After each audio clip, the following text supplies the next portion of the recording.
कहानियाँ हिंदी में आपका स्वागत है। और आज हम सुनने जा रहे हैं पंचतंत्र की कहानी जादुई पतीला। सालों पहले पित्तल नगर में किसान नाम का एक किसान रहता था।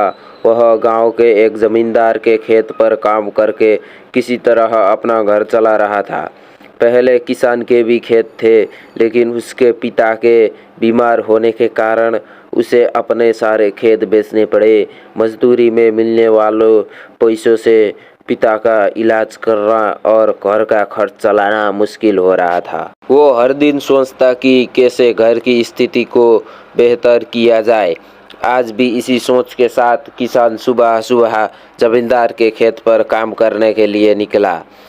सुदाई करते समय उसकी कुदाली किसी धातु से टकराई और तेज आवाज हुई। किसान के मन में हुआ कि आखिर ऐसा क्या है यहाँ। उसने तुरंत उस हिस्सों को खोदा तो वहाँ से एक बड़ा सा पतीला निकला। पतीला देखकर किसान दुखी हो गया। किसान के मन में हुआ कि ये जवाहरात होती तो मेरे घर की हालात थोड़ी सुधार हो जाती। फिर किसान ने सोचा कि चलो अब खाना ही खा लेता हूँ। किसान ने खाना खाने के लिए अपने हाथ की कुदाली उस पतीले में फेंक दी और हाथ मुंह धोकर खाना खाने लगा। खाना खत्म करने के बाद किसान अपनी कुदाली उठाने के लिए उस पतीले के पास पहुंचा। वहां पहुंचते ही किसान हैरान हो गया। उस पतीले के अंदर एक नहीं बल्कि बहुत सारे कुदाल थे। उसे कुछ समझा नहीं आया। तभी उसने अपने पास रखी एक टोकरी को भी उस पतीले में फेंक दिया। वो एक टोकरी भी पतीले के अंदर जाते ही बहुत सारी हो गई। ये सब देखकर किसान खुश हो गया और उस जादुई पतीले को अपने साथ घर लेकर चला आया। वो हर दिन उस बर्तन में अपने कुछ औजार डालता और जब वो ज़्यादा हो जाते तब उन्हें बाजार जाकर बेच आता। ऐसे करते करते किसान के घर की हालत सुधरने लगी। उसने इस तरह से बहुत पैसे कमाया और अपने पिता का इलाज भी करवा लिया। एक दिन किसान ने कुछ गहने खरीदे और उन्हें भी पतीले में डाल दिया। वो गहने भी बहुत सारे बन गए। उस तरह धीरे धीरे किसान अमीर होने लगा और उसने जमींदार के यहाँ मजदूरी करना भी छोड़ दिया। को अमीर होते देखकर जमींदार मोहन को किसान पर शक हुआ। वो सीधे किसान के घर पहुंचा। वहां जाकर उसे जादुई पतीले के बारे में पता चला। उसने किसान से पूछा, तुमने ये पतीला कब और किसके घर से चुराया? डरी हुई आवाज़ में किसान बोला, साहब ये पतीला मुझे खेत में खुदाई करते समय मिला था। मैंने किसी के घर से चोरी नहीं किया है।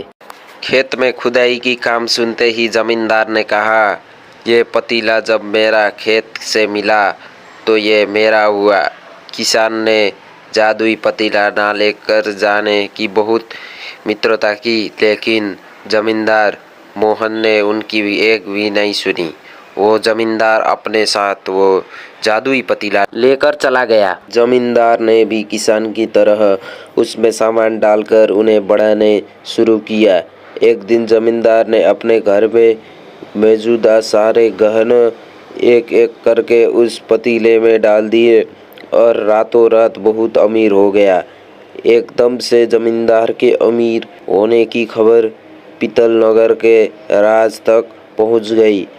पता लगाने पर राजा को भी जादुई पतीले की जानकारी मिली।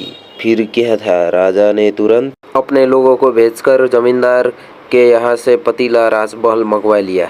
राजमहल में उस जादुई पतीले के पहुँचते ही राजा ने अपने आसपास मौजूदा सामान को उसमें डालना शुरू किया। सामान को बढ़ता देखकर राजा दंग रह गया। होते होते आखिर में राजा खुद उस पतीले के अंदर चला गया। देखते ही देखते उस पतीले से बहुत सारे राजा निकल आए। पतीले से निकल हर राजा बोलता, मैं पतीला नगर का असली राजा हूँ। तुम्हें तो इस जादुई पतीले ने बनाया है। ऐसे होते होते सारे राजा आपस में लड़ने लगे और लड़कर मर गए। लड़ाई के दौरान वो जादुई पतीला भी टूट गया। जादुई पतीले के कारण राजमहल में हुई इस भयानक लड़ाई के बारे में नगर में सबको पता चल गया। इस बात की जानकारी मिलते ही मजदूर, किसान और जमींदार मोहन ने सोचा, अच्छा हुआ कि हमने उस जादुई पतीले का इस्तेमाल सही से किया।